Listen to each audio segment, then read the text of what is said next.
Hey, hey, hey, happy Tuesday. Tonight, I am going to share a bit of a how to play as well as review The Crew, the quest for Planet 9 from KOSMOS Games. So come on in, pull up a chair, the Daily Dope in the air.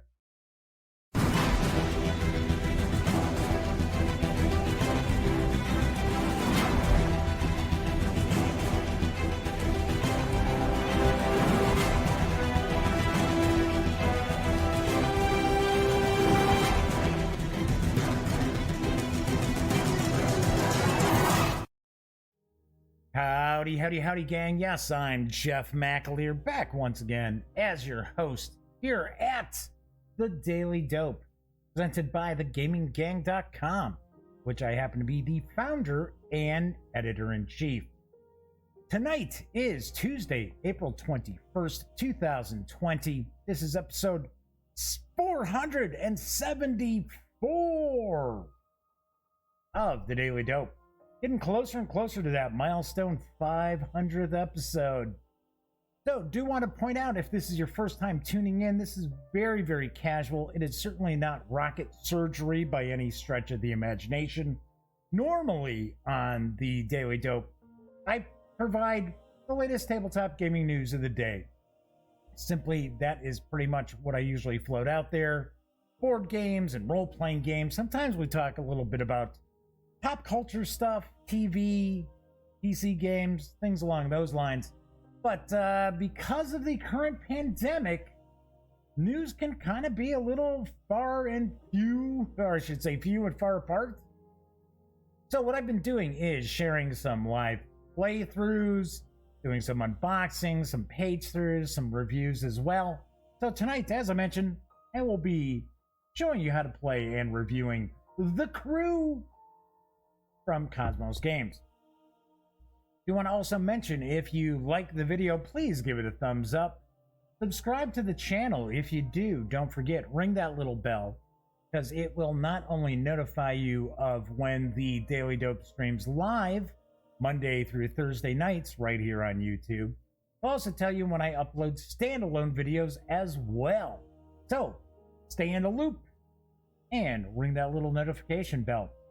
Also do want to mention, because this is a live stream, that also means chat is available here on YouTube. It's not on screen. It's one of the ways that I keep some of the more unusual commenters at bay, but I do my best to pay attention to chat. So if you want to say howdy, or maybe you've got a question or comment, maybe there's something about the crew you would like to have me answer, by all means, chime in. I will do my best to respond. So far tonight, the Madman is joining us in chat. I know the Madman went and, pledged some support for a Kickstarter today.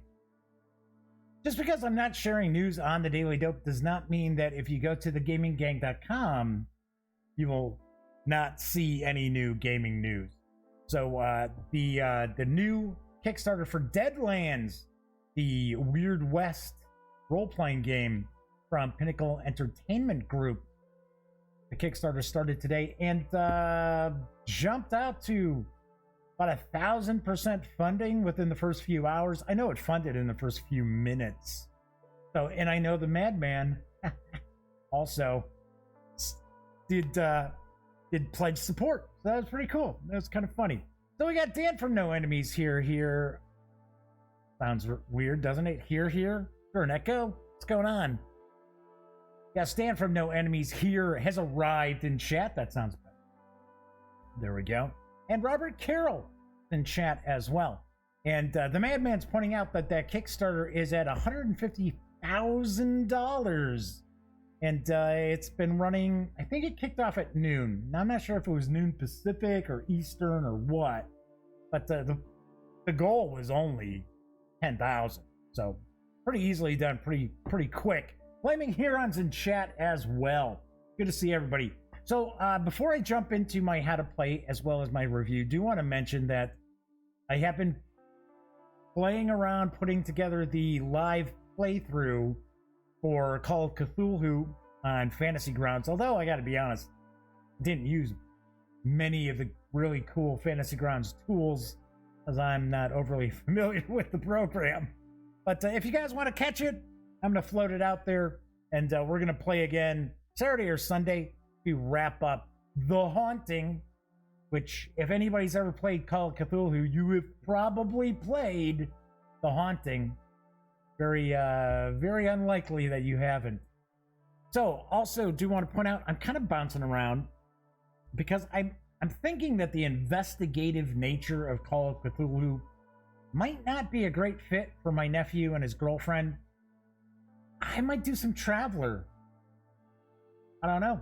I would like to take a look to see what Mongoose's Traveler is like. So I might reach out to Mongoose and talk to them about it. I don't know. So the Madman says, love the live playthrough. Well, the 2 minutes I shared. So anyway, it is, I had to work on some of the audio. One of the weird things too is my video and audio was out of sync because the players couldn't actually see me, because I could either use the camera in front of me, right, for WebEx, or I could actually use it to shoot the video of me talking. So I went with me talking. So Sportsman Z is popping into chat too. It's like we got a good chat starting off as well. All right, before I jump into that review, also, once again, we are in the midst of some crazy times here. I do want to take a moment to, once again, send out a big thank you to all the people who are risking their lives and really going the extra mile to not only keep us healthy and safe, but to keep us fed, to keep us in groceries. So a big thank you to all the doctors and nurses, EMTs, firefighters, police officers, truck drivers, grocery store employees, fast food employees, anybody out there who is putting themselves at risk, putting themselves on the line to provide us with services. Big thumbs up. Thank you so very, very much. These are trying times. These are very crazy times right now. And between us, I happen to be really up on the history of the influenza epidemic of 1918 and have been for years. This isn't something that's like, oh, COVID-19, I'm going to read up on this. Now, I had about 12 years ago, I started reading up about it, and I was like shocked. Let's keep our fingers crossed this doesn't play out like that. Because the spring of 1918, there was a blip. People were sick, they were dying. But not like the fall, not like August after that. I mean, it was like, here's this little blip, 1918, and then the summer, then the end of summer, it's just like straight up. Got my fingers crossed, folks. Let's hope it is not that history doesn't repeat itself. Let's say that. So Robert Carroll says, love me some Traveler. Yeah, I think I'd here. Okay, so I know everybody's like, well, Jeff, come on, man, you're doing your review. What's going on? A live show. It's got a chat going. So one of the reasons why I'm kind of doing it on the live show, so we can kind of kick back and mess around. So Sportsman Z says, no way he'll hit the levels of 1918. I'm just saying, fingers crossed. I don't know. I have no idea. I'm not going to get political or anything like that. I'm just saying it would be very weird. Anyway, yeah, like I said. Okay, so here's the other thing. So, like I said, I think Call of Cthulhu, the investigative nature, may not be a great fit for my nephew and his girlfriend. Of course, we're going to bring in Elliot's son, Brian, regardless of what we're playing, which I think he'd be fine with Call of Cthulhu. Another thing with Call of Cthulhu is I kind of have to play it straight. I don't get an opportunity to really, go like guns out and be like kind of gonzo and go over the top with characters, unless it's like the big bad. But then it's just like evil, or anything else. Fantasy game, science fiction game, I can kind of do my crazy thing. Anyway, so I just wanted to throw that out there as well. All right, moving right along. As I mentioned in the open, I am going to share a bit of a how to play as well as review the crew. Bing! Quest for, oh, I should say the quest for Planet 9 from KOSMOS Games, designed by Thomas Singh with artwork provided by Marco Armbruster. Game is for 3 to 5 players. There is a variant for 2 players. I have an yes, I did not play it. I took a peek at it. I thought it's for ages 10 and up, and does play in around 20 minutes per mission. It's going to depend on how many players you've got, as well as how complex the mission actually is. This does carry an MSRP of $14.95, so a very, very attractive price point for the crew. Let's move on over to my other camera here. I've got it set up so get a nice tuck box for everything here. Open this up for you. All right, come on, you. Come on. So I've taken everything out. Hey, Kabuki Kid has arrived. Good to see you, Double K. Thanks for joining me. So we get a little tuck box. So I like it's got a little insert with artwork. So I do want to point out that as far as the components go, they're nicely done. Especially considering this has got a $15 price point. I think the components are pretty darn good. This has recently come out. It was available in German last year, but it has become available in English. I believe it's been out for maybe about a month or so. I might be wrong. I think it's about a month or so. So we get the box itself. We get a rule book, and then if we flip it over, we also have a log book. Now the log book itself is where we get all the various different missions for the game. This is a trick-taking card game. It is also a cooperative trick-taking card game, so that makes it a little bit different. And it also has these missions, which I will show off some of the missions as well. So we get 2 decks of cards. We get a smaller deck, which is pretty much the standard, like, small European-sized card. And then we have a more traditional-sized deck here as well. So what we have is we have 4 different suits, and we also have these rockets. So I guess we could say the rockets are kind of a 5th suit. These are trump cards. So we've got the various different suits here. So we've got pink, we've got green, we've got yellow, and we've got blue. And those are numbered from 1 through 9, as well as the rocket trump cards, which are numbered from 1 through 4. So Kabuki Kid says, I heard the English version was supposed to have nicer components. Do I know if that's the case? What I can tell you, because I have not seen the German edition, but I can tell you that these cards have a bit of a linen finish to them. Cardstock it's a little bit thinner, but when we get this finish here, that tends to help out. They're not cheap. They're not cheapo cards. Like I said, they're a little thinner than you would normally see untreated cards. So these should hold up pretty well. Of course, I will also mention that you would probably be looking at wanting to sleeve these cards anyway. So these mission cards, or I guess we can say task cards, are the same. They're the same as the larger cards, except for the fact there are no rocket trump cards in here at all. So we have the same 4 suits. We've got numbered 1 through 9, just like so. We do have a mission commander marker. This is kind of our first player marker for each mission.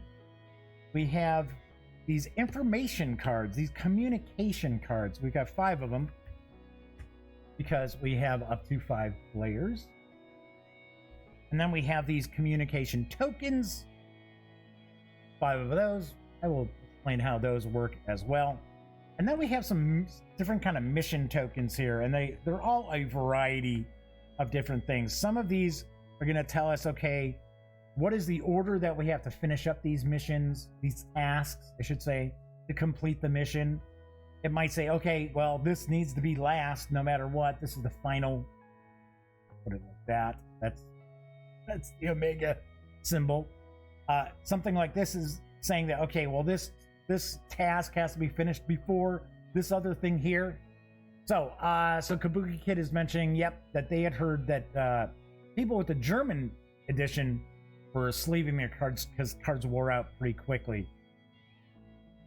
I can see that happening, especially since there are 50 missions in this game, and you're going to go through shuffling these cards up a lot. Now, I have pointed out there are 50 missions. I'm going to show off what the missions look like as well. Do want to mention, just because you finish up all 50 missions doesn't mean you're not going to play this game again. It's a cooperative trick-taking game. So you can pick a mission wherever you want. It can be something you've already finished up and jump back in and play it.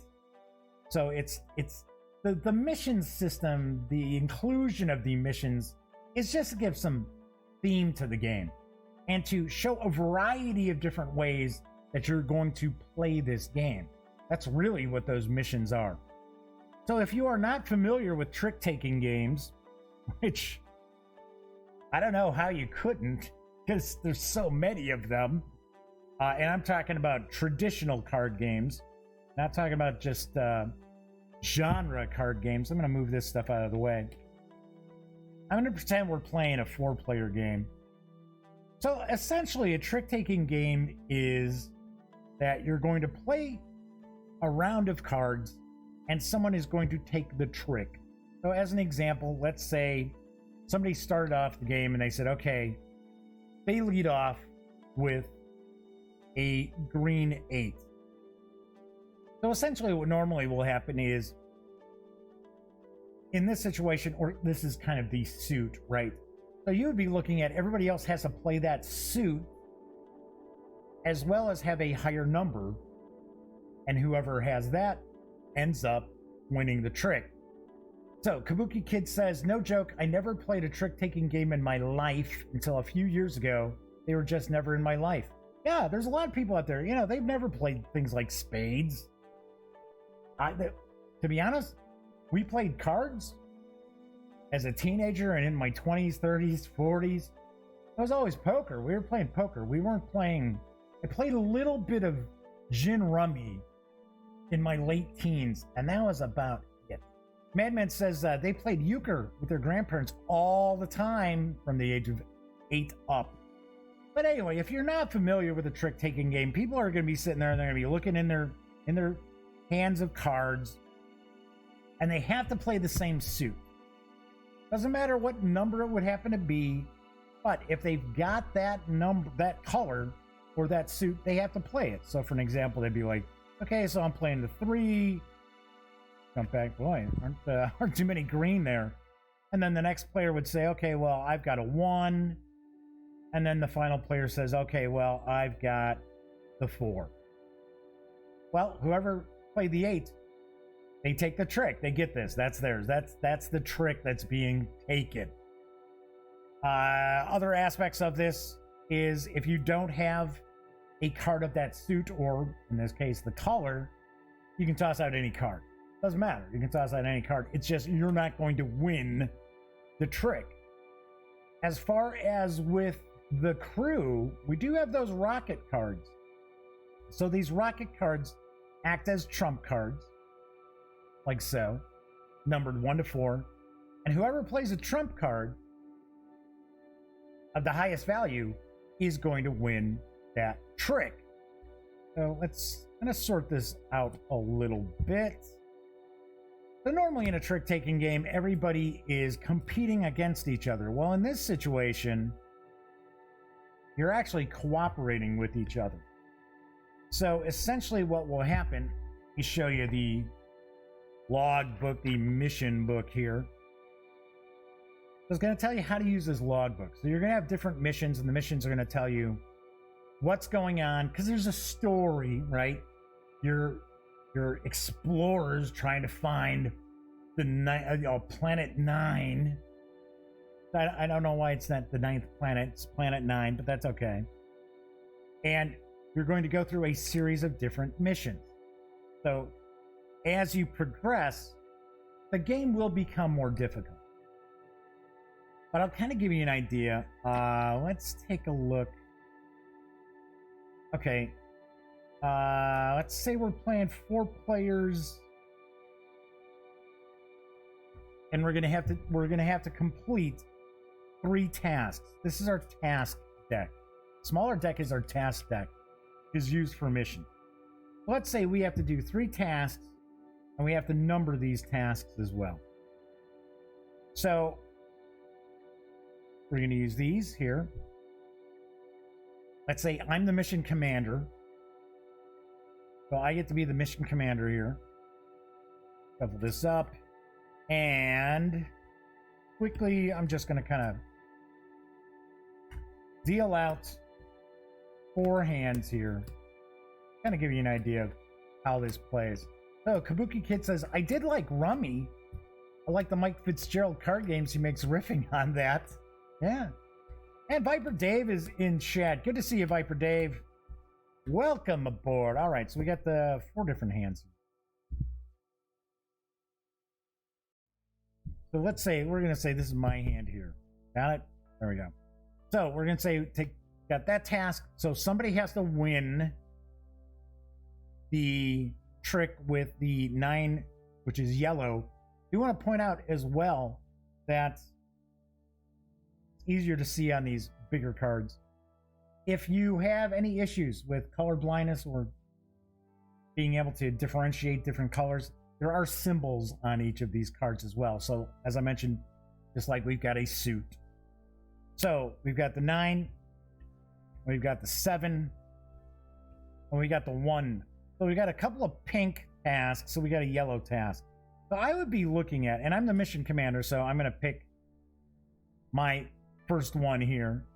So I've got this. So let's see what I've got. Okay, so I've got a pink 6,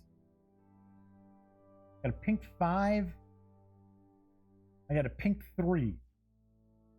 So I know for a fact that I should be able to get the 1, right? Now, I have a rocket 2, so I could say, well, you know, I only have a couple of yellow, so maybe I'd say, I have a feeling that I could probably get the trick with the 9, because I don't really have much yellow, and I do have a trump card. Now, if I didn't have a trump card, and I was just looking at, well, I've got the yellow 8 and the yellow 2, I'm not going to say, yeah, I want to tackle that task, because I don't have the cards to be able to win that trick. So what I'm going to say is, okay, so I'm taking this. So I decide I'm the first player. I'm going to take this. I'm the mission commander. So that is, and I put this by me.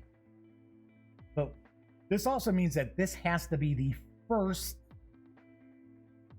trick that I win, that I get. Jack of Hearts 22, welcome aboard. Thanks for joining me in chat.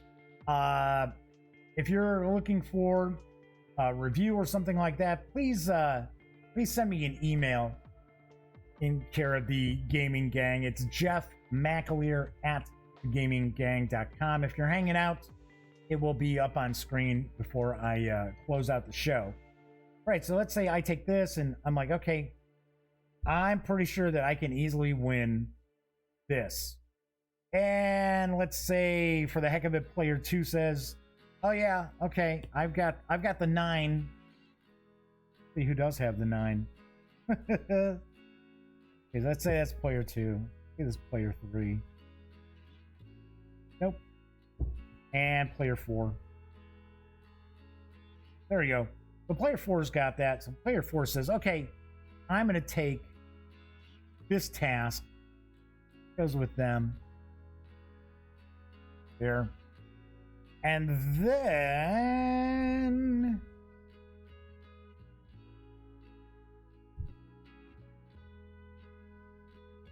then this player is going to say, oh, okay, I'm gonna go with this.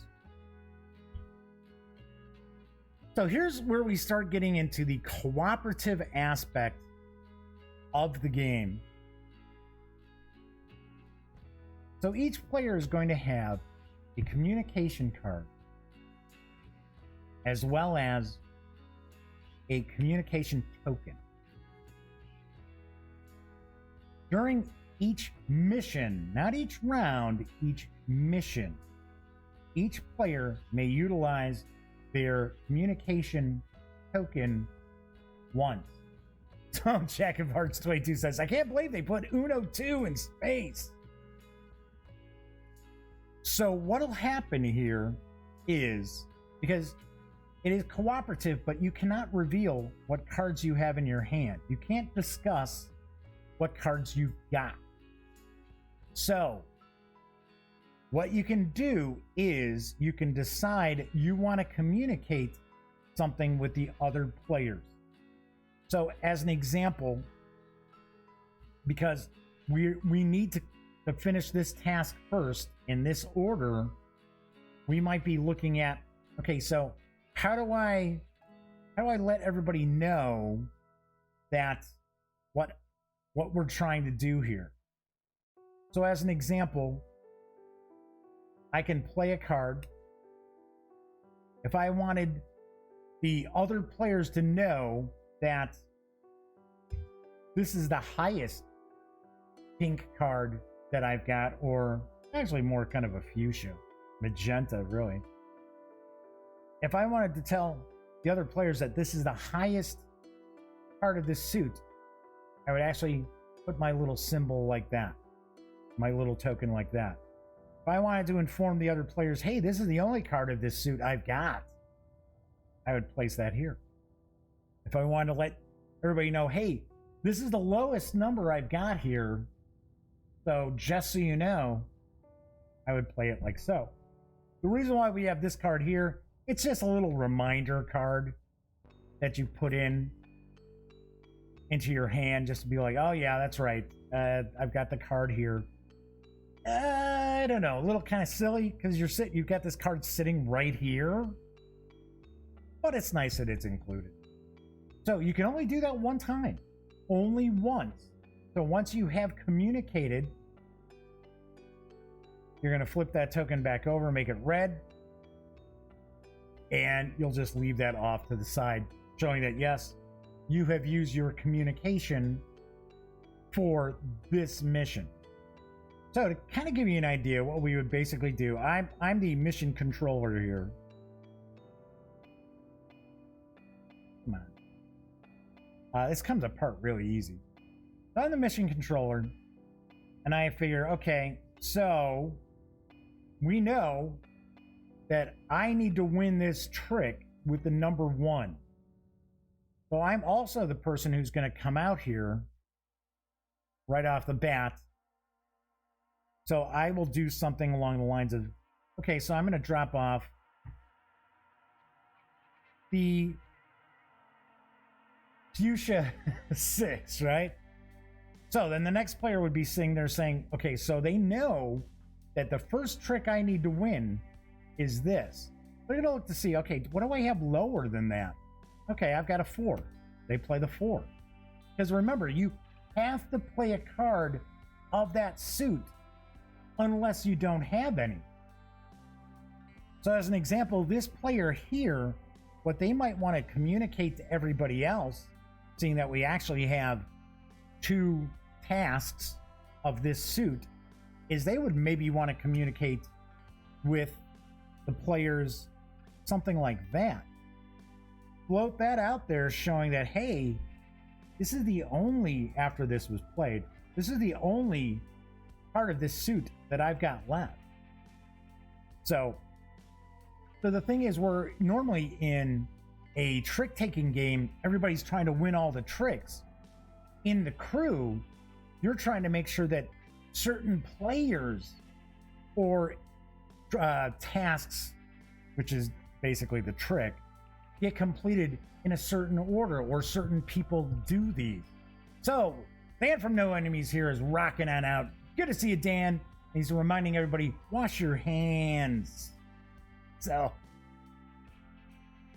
yes, and Kabuki Kid saying, my boyfriend just got the mail and I just told him that. Don't wash your hands.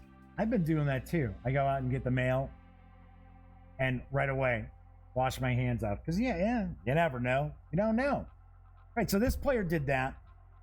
So then the next player is sitting there saying, okay, well, what do I have as far as pink cards?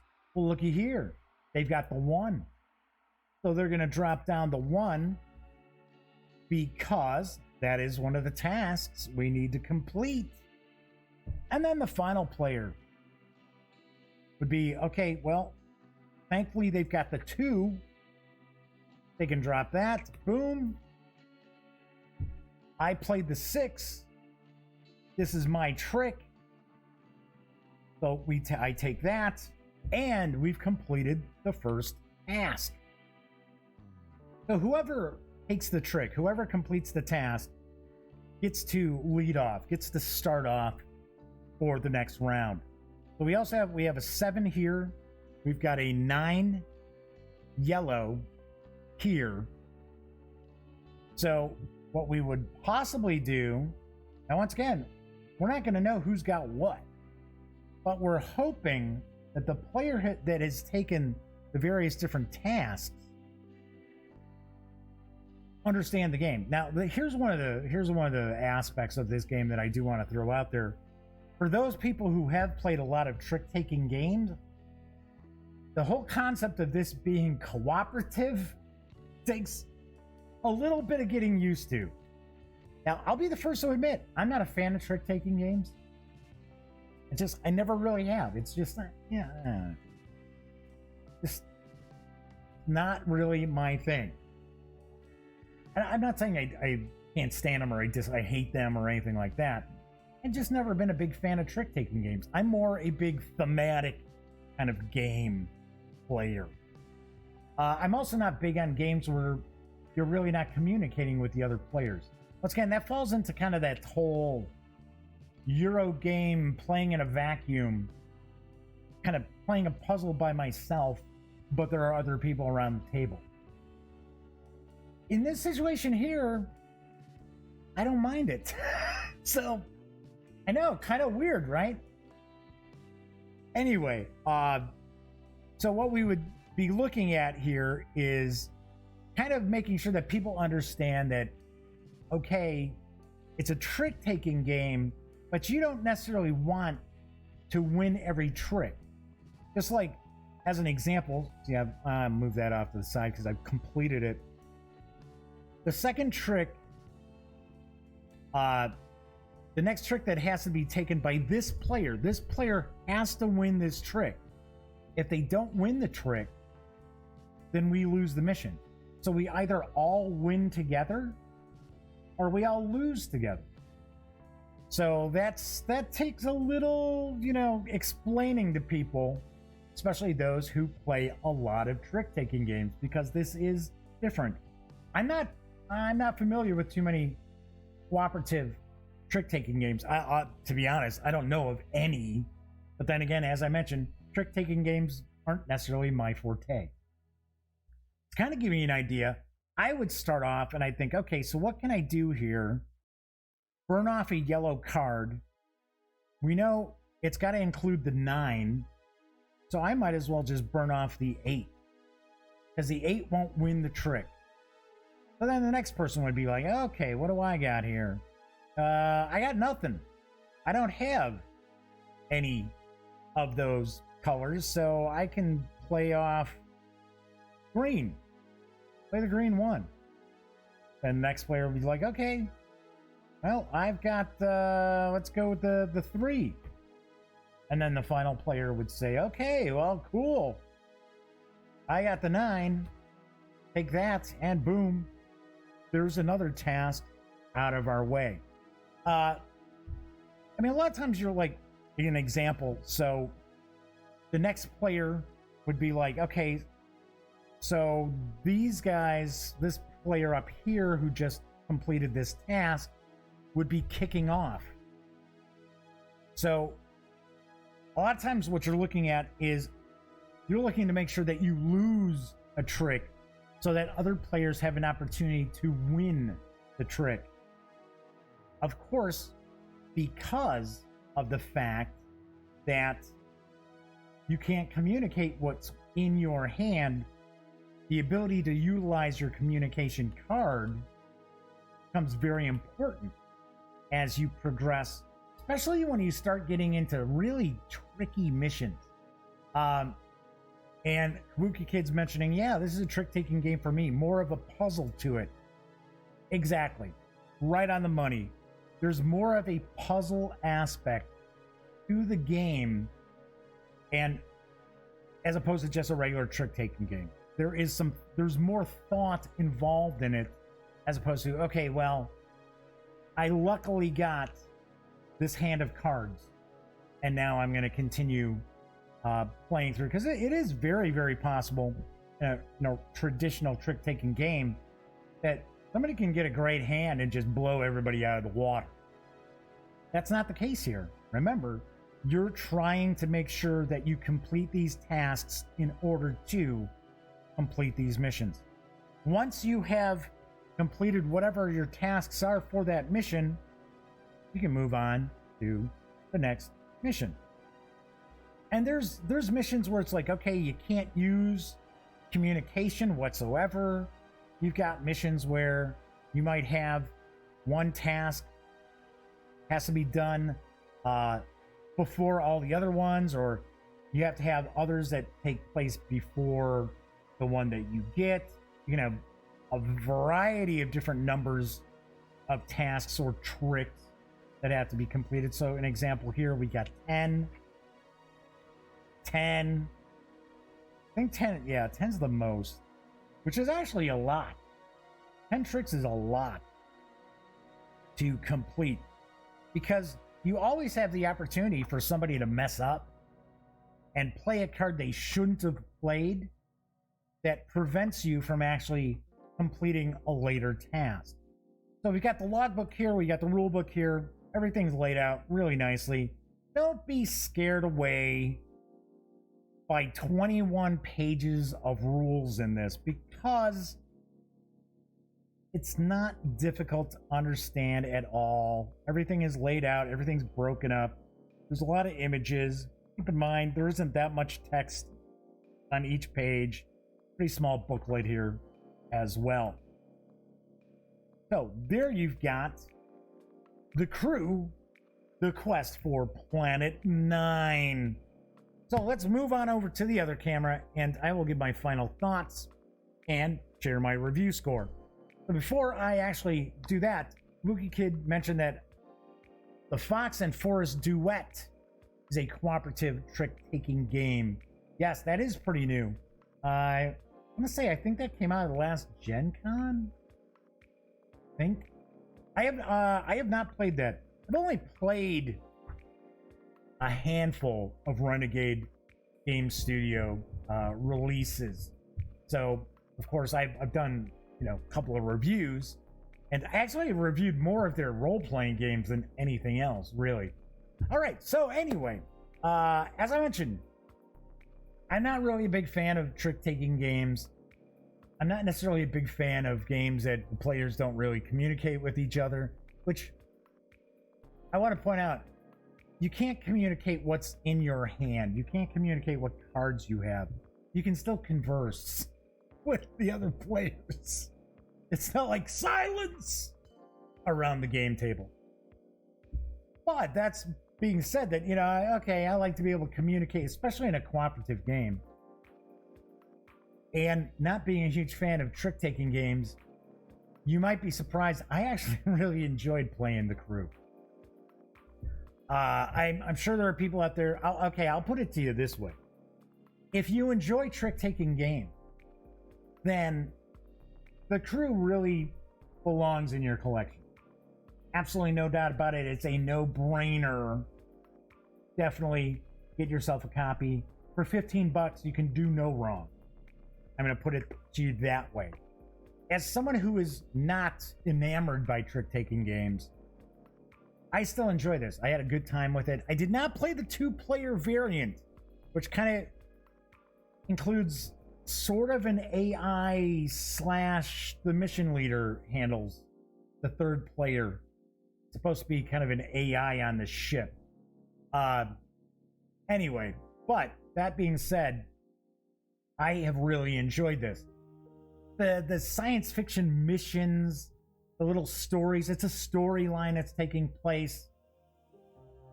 Okay, so it adds a little flavor to it, but it really, there's no change to the way the game plays. You could just be playing a cooperative trick-taking game, and that's it. You wouldn't need the little, logbook.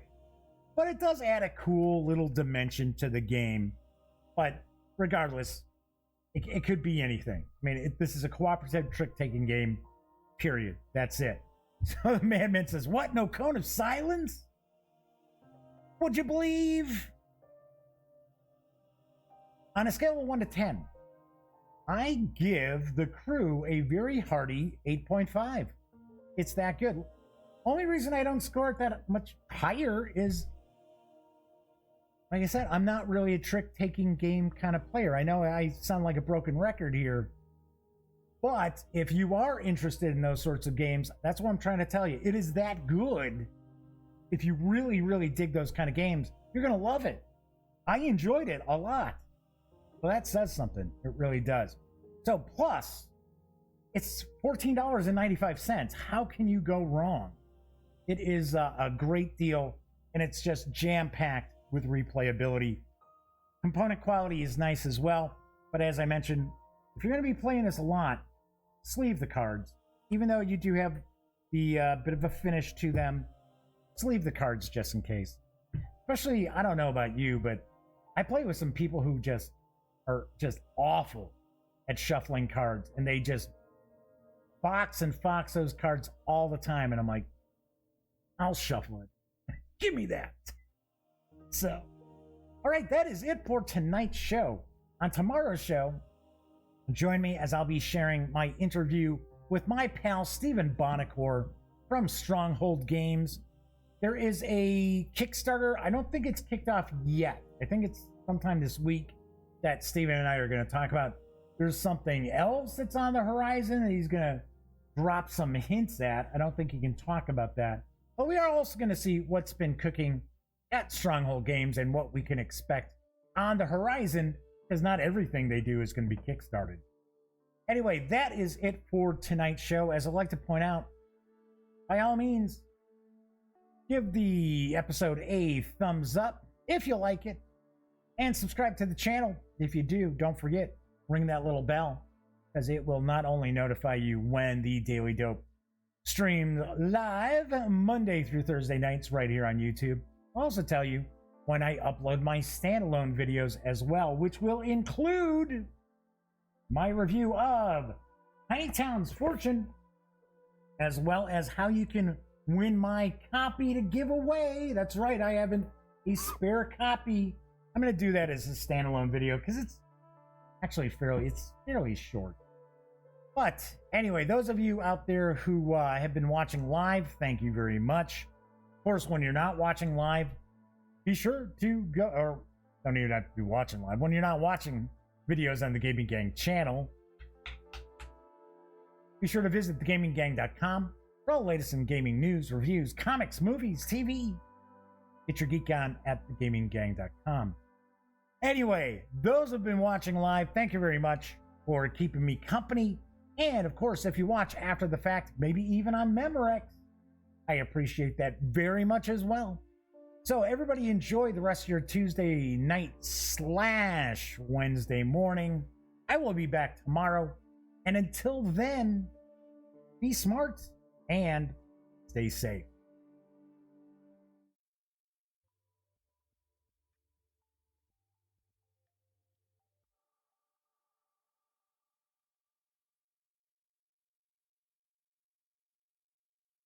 Oh, you're still here. Well, if that's the case, by all means, subscribe to the Gaming Gang channel by clicking right here. And of course, if you want to catch up on past episodes of The Daily Dope, check out this playlist. And if you'd like to see what YouTube's recommending you take a peek at from the channel, just give a click right over here. Of course, I'm Jeff McAleer, and once again, thank you very much for watching.